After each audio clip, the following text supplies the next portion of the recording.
네, 그 첫 번째 발표 주제는 첨단 과학기술의 접목을 통한 더 정확한 산불 재난 예측입니다. 첫 번째 주제를 발표해 주실 안수정 박사님을 소개하겠습니다.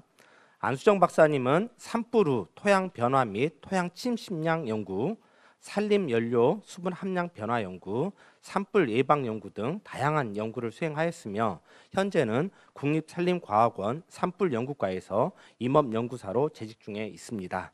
큰 박수로 안수정 박사님을 맞이해 주시기 바랍니다. 네, 안녕하세요. 저는 오늘 첨단 과학기술 접목을 통한 더 정확한 산불 재난 예측에 대해서 말씀드릴 국립산림과학원 산불연구과 안수정 연구사입니다. 만나서 반갑습니다.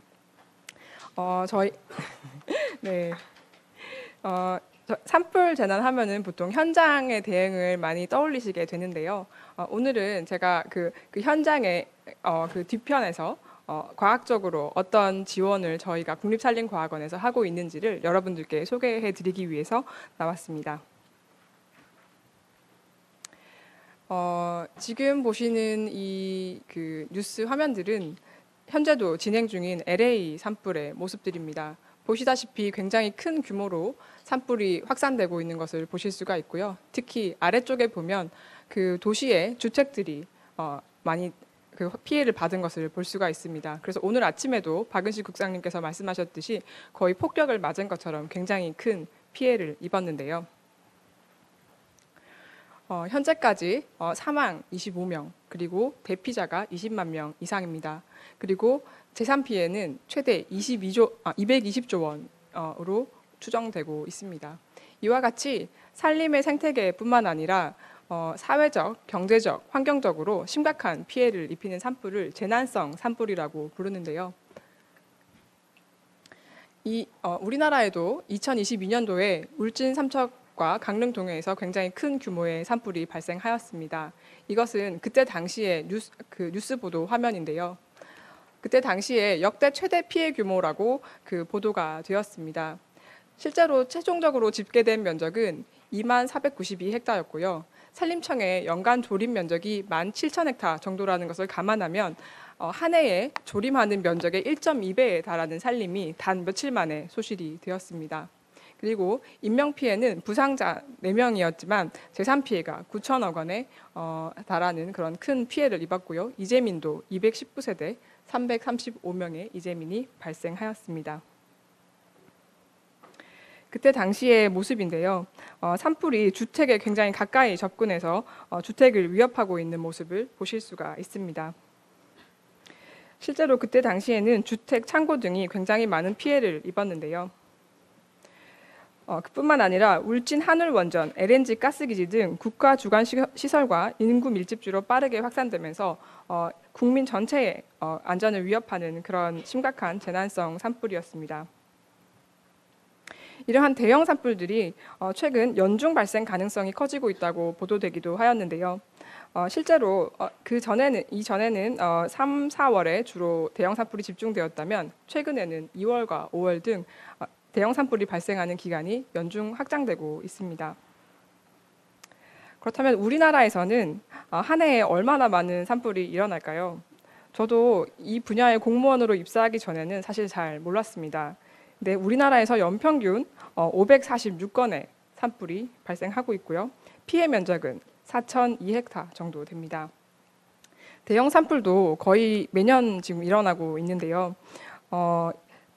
매년 2~3건이 일어나다가 2022년에는 11건에 달하는 대형 산불이 발생을 하였고요. 피해 면적도 매우 컸습니다. 다행히 지난해 2024년에는 산불 건수가 평균의 약 절반 정도 수준에 그쳤고요. 피해 면적도 123헥타로 좀 적은 편에 그쳤습니다. 그렇다면 미래에는 산불 위험이 더 높아질까요? 네, 대답은 네, 그렇습니다. 국내 연구에 따르면 미래에는 우리나라의 산불 위험이 높아진다고 예측하고 있습니다. 기후변화 시나리오에 따르면 기온이 1.5도에서 2도씩 상승하게 되면 특히 겨울철과 봄철에 산불 위험이 전반적으로 이렇게 붉은색으로 높아지는 것을 보실 수가 있습니다. 세계적으로도 미래에는 재난성 산불이 2100년까지 약 1.57배까지 증가한다고 예측하고 있습니다. 그렇다면 이러한 산불을 예측한다는 것은 무엇을 말하는 걸까요? 저희 국립산림과학원에서는 크게 두 가지의 산불 예측을 하고 있는데요. 첫 번째는 산불 발생 전 산불 위험을 미리 예측하는 산불 위험 예보가 있고요. 두 번째는 산불 발생 시 확산 경로를 즉시 예측하는 산불 확산 예측이 있습니다. 여러분이 왼쪽에서 보시는 것이 국가 산불 위험 예보 시스템 화면인데요. 이것이 바로 산불 위험을 나타내주는 산불 위험 예보이고요. 오른쪽에 보시는 것이 산림청과 유관기관에 제공되는 산불 확산 예측 화면입니다. 그러면 이러한 산불을 어떻게 예측할까요? 산불을 예측하는 중요한 세 가지 인자가 있는데요. 첫 번째 인자는 기상인자입니다. 기상인자는 풍향, 풍속, 기온, 습도, 강수량 같은 인자들인데요. 산불 발생과 확산에 공통적으로 중요한 인자가 됩니다. 특히 바람의 경우는 바람이 불어가는 방향 쪽으로 탈 물질인 연료가 빠르게 가열되기 때문에 바람이 불어가는 쪽으로 확산이 빨라지는 특성이 있고요. 실제 뉴스 화면을 보면 지난 2019년도에 산불에서 이건 지금 움직이진 않지만 연기가 오른쪽으로 굉장히 빨리 확산되는 그런 화면입니다. 그리고 그때 당시에 속초 시내로 급속하게 번져서 연기가 위로 올라가지 않고 옆으로 완전히 누워서 확산되는 모습을 보실 수가 있습니다. 두 번째 중요한 인자는 연료인데요. 산불의 연료가 되는 낙엽, 풀, 나무의 종류와 양 등이 산불 발생과 확산에 공통적으로 또 중요한 인자가 됩니다. 연료에는 지표면 연료, 수관 연료, 사다리 연료, 그리고 땅속에 있는 지중 연료 등이 있는데요. 이러한 연료가 어떻게 배열되어 있는지, 어떤 종류가 얼마나 있는지 이런 것들이 산불의 발생과 확산에 중요한 인자로 작용합니다. 지금 보시는 화면은 강릉시 난곡동에서 지난 2023년에 발생했던 산불의 모습인데요. 주택 바로 뒤편에 있는 소나무림이 산불에 타고 있고, 그리고 수관, 즉 나무 가지 위로도 산불이 붙어서 굉장히 위험한 상황이 된 것을 보실 수가 있습니다. 마지막 인자는 지형 인자인데요. 경사도, 지형, 방향 등도 산불 발생과 확산에 중요한 인자입니다. 지형은 바람과 비슷한 원리로 작용을 하는데요. 산불의 열기는 주로 위를 향하기 때문에 경사가 높아지면 산불과 불의 화염과 그 지표면의 연료의 거리가 가까워지는 효과가 있기 때문에 위쪽으로 빠르게 번지는 특성이 있습니다. 특히 바람과 경사의 방향이 일치할 때는 경사의 위쪽으로 아주 빠르게 산불이 확산하는 그런 경우들이 발생할 수 있습니다. 이렇게 보여드린 세 가지 인자를 가지고 실제로 어떻게 산불을 예측하는지 알아보도록 하겠습니다. 첫 번째는 산불 위험 예보입니다. 산불 위험을 예측하는 것이 왜 필요할까요? 산불 위험을 미리 정확히 판단하고 예측하는 것은 적절한 시기에 경보를 발령하고 이에 따른 신속한 조치를 취하기 위한 중요한 근거가 됩니다. 산불 재난 국가위기 경보가 관심에서 주의로 상향 발령되었다라는 뉴스 기사를 보실 수가 있는데요. 뉴스 화면을 보실 수가 있는데요. 이러한 산불 재난 국가위기 경보라는 것은 산림보호법 시행령 제23조에 따라서 발령이 됩니다. 그런데 총 4가지 등급으로 이 경보가 발령이 되는데요. 경보의 등급을 결정할 때 노란색으로 표현된 모습을 보시면 산불 위험 지수가 이 등급을 결정할 때 중요한 요소로 작용하는 것을 보실 수가 있습니다. 그렇다면 이런 등급이 우리 생활에는 또 어떤 영향을 미칠까요? 산불의 위기 경보가 어떤 등급이냐에 따라서 상황근무요원, 진화대, 그리고 저희 공무원 같은 분들의 비상근무, 인력 배치, 단속 활동 이런 것들이 달라지게 됩니다. 또한 군부대의 사격훈련, 그리고 입산 통제구역의 입산 허가도 달라지게 되는데요. 따라서 이제 산불 위험 지수를 어떻게 정확하게 산정하느냐가 우리의 일상생활에 직접적으로 영향을 미치는 것을 아실 수가 있을 겁니다. 산불 위험은 아까 말씀드린 것처럼 지형, 연료, 기상 이렇게 3가지 인자로 예측이 되고요. 이 3가지 인자를 분석해서 최종적으로는 4등급의 산불 위험 등급으로 분류가 됩니다. 낮음, 다소 높음, 높음, 매우 높음인데요. 기상과 연료와 지형 인자와 그리고 산불이 실제로 발생하는 것의 관계를 통계적으로 분석해서 이러한 그 내부 알고리즘을 통해서 산불 위험 등급이 산출이 됩니다. 기상 인자에는 기온, 상대 습도, 풍속, 실효 습도 그리고 강우 정보 같은 것들이 들어가고요. 연료 인자에는 산림의 종류와 그 연료의 양을 나타내는 임상도가 적용이 되고요. 그리고 수치 표고 모델이라는 지도를 정보를 가지고 그 지형 지수를 산출하게 되고 이 지수들이 최종적으로는 1에서 100까지의 산불 위험 지수로 산출이 됩니다. 그리고 최종적으로 4등급으로 분류가 되겠습니다. 지금 보시는 이 화면은 국민이 누구나 들어가서 보실 수 있는 국가 산불 위험 예보 시스템의 화면입니다. 이 화면은 지난 2024년 작년 7월에 캡처한 화면인데요. 보시다시피 7월에는 전국적으로 산불 위험이 아주 낮은 것을 보실 수가 있습니다. 색깔로는 파란색으로 표출이 되고 있는데요. 며칠 전 1월 3일에 캡처한 모습입니다. 여기서는 경남 지역을 중심으로 산불 위험이 높아지고 있는 것을 보실 수가 있습니다. 이런 식으로 산불 위험 지수를 지도 형태로 표현해서 나타내주고 있습니다.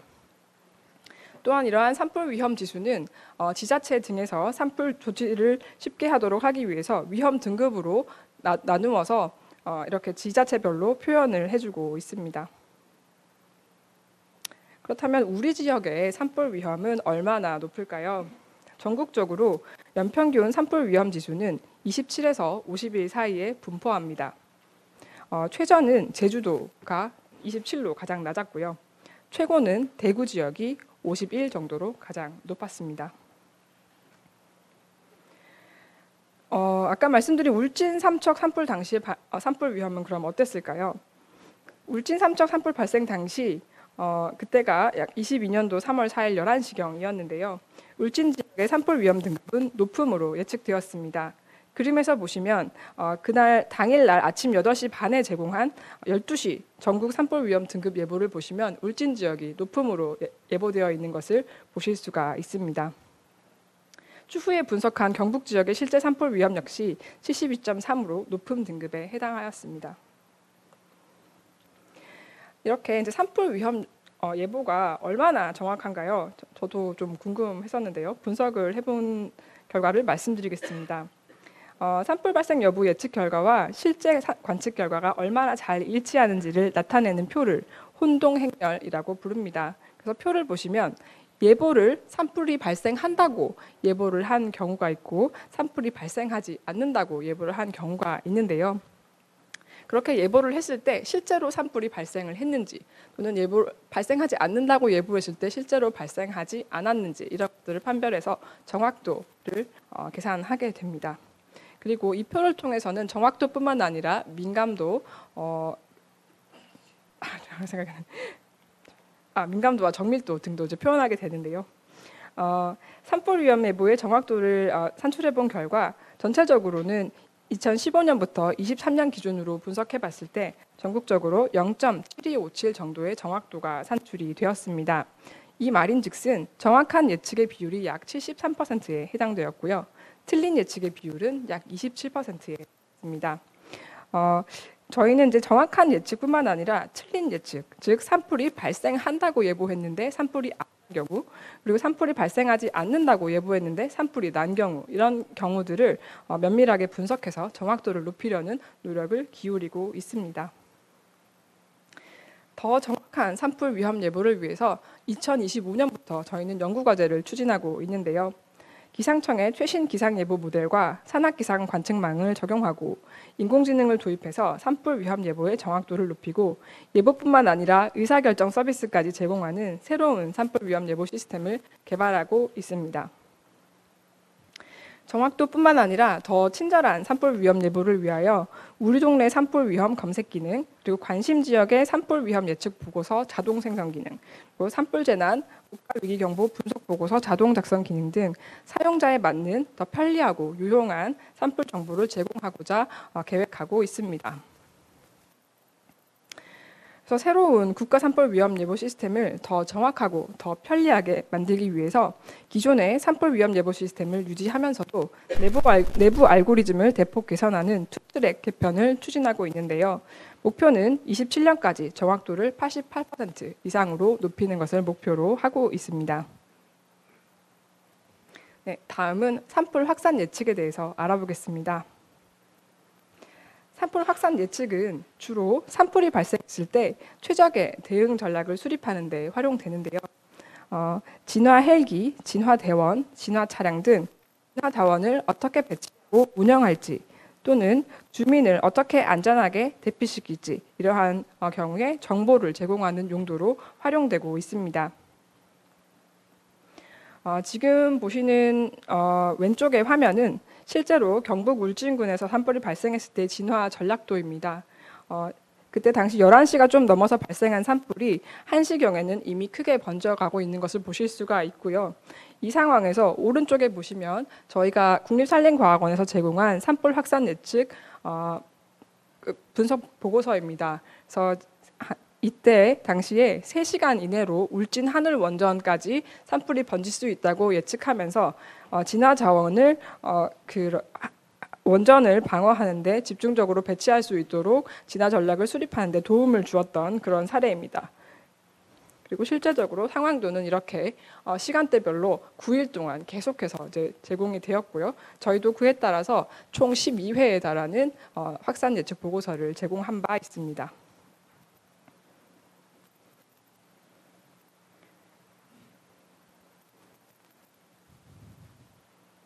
네, 이렇게 산불 확산을 어떻게 예측하는지 살펴보겠습니다. 산불은 바람의 방향과 경사의 방향을 따라서 주 확산 방향이 결정됩니다. 또한 산불의 강도는 산불의 연료가 되는 숲의 특성에 영향을 받습니다. 그래서 각각의 그런 인자들이 어떤 조건을 만족하느냐에 따라서 산불이 지표에서 지표화로 번질지 아니면 그 나무 가지로 옮겨 붙어서 수관화로 번질지 또는 바람에 의해서 날아가서 비화로 번질지 이런 것들을 결정을 하게 됩니다. 기본적으로 현재의 산불 확산 예측 프로그램은 타원형의 벡터 모델로 예측하고 있습니다. 바람의 방향과 바람의 강도에 따라서 그 산불이 타원형의 길쭉한 모양으로 번진다는 것을 기본 원리로 하고 있는데요. 그래서 각 지점에서 산불이 확산하는 속도는 바람, 경사, 연료 밀도 등으로 계산하여 각각의 지점에서 타원이 번져가는 모습을 모의하여 전체적인 산불 확산 영역을 예측하게 됩니다. 그렇다면 이러한 산불 확산 예측은 얼마나 정확할까요? 산불 확산 예측의 정확도는 예측 영역과 실제 영역의 교집합 대 합집합의 비율로 계산하고 있습니다. 그래서 완전히 그 예측한 영역과 실제 영역이 완전히 겹쳐진다고 하면 그 값은 1이 될 거고요. 전혀 겹쳐지지 않는다면 0이 되는 그런 0에서부터 1까지의 값으로 나타내게 되는데요. 지금 보시는 화면은 왼쪽에서는 실제 산불 그 경계고요. 같은 산불을 같은 조건에서 확산 예측 프로그램을 모의했을 때의 모습이 오른쪽 화면입니다. 지금 보시면 노란색 그 경계선이 실제의 산불 확산 경계면이고요. 빨간색으로 보시는 것이 산불 확산을 모의한 그 선이고요. 이거의 합집합을 면적으로 나타내면 하얀색 선으로 표현되고요. 또 교집합은 이렇게 주황색으로 표현이 되겠습니다. 이렇게 산불 확산 예측의 정확도를 산정해 본 결과 기존 모델을 기준으로 했을 때 0.18에서 0.49 정도로 최대 약 절반의 영역이 겹쳐지는 결과가 나왔습니다. 이는 굉장히 좀 적어 보인다면 적어 보일 수 있는 그런 값인데요. 하지만 주로 확산되는 방향과 면적은 대형 산불의 경우에는 81%의 높은 일치도를 나타내고 있습니다. 지금 보시는 2019년도 고성속도 산불의 실제 피해 영역이 왼쪽에 보시면 위성 영상으로 분석되어 있는데요. 이 모습과 그리고 오른쪽에 산불 확산 예측 영역을 보시면 그 방향성과 면적 등이 굉장히 높은 일치도를 나타내는 것을 보실 수가 있겠습니다.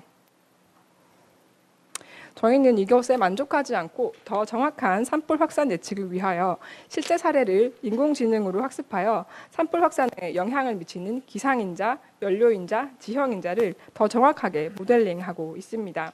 그래서 저희의 목표는 27년도까지 정확도를 85% 이상으로 높이는 것을 목표하고 있습니다.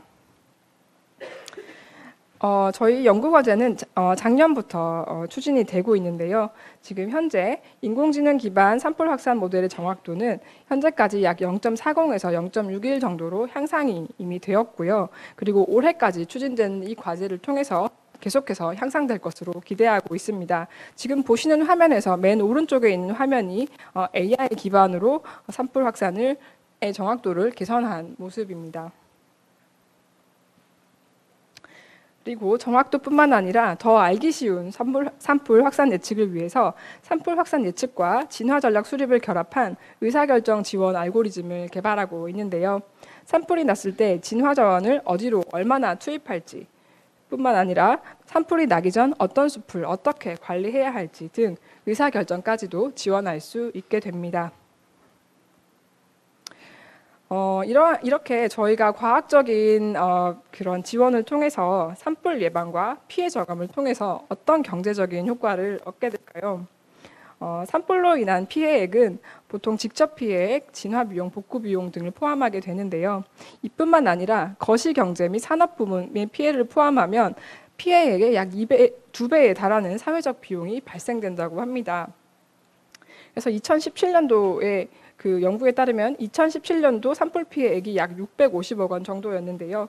거시 경제 및 산업 부문 피해를 포함한 총 사회적 비용은 1,300억 원이 넘는다라고 이제 연구된 바가 있습니다. 그래서 지난 2022년에 그 울진 산불이 발생하는 등 굉장히 큰 피해가 있었다고 말씀을 드렸는데요. 그때 당시에 산불 피해액이 1조 3,463억 원에 달했는데 이를 아까 그 연구 결과로 비추어 보아 단순 환산한다면 2조가 넘는 그런 사회적 비용이 발생한다라고 말씀드릴 수가 있겠습니다.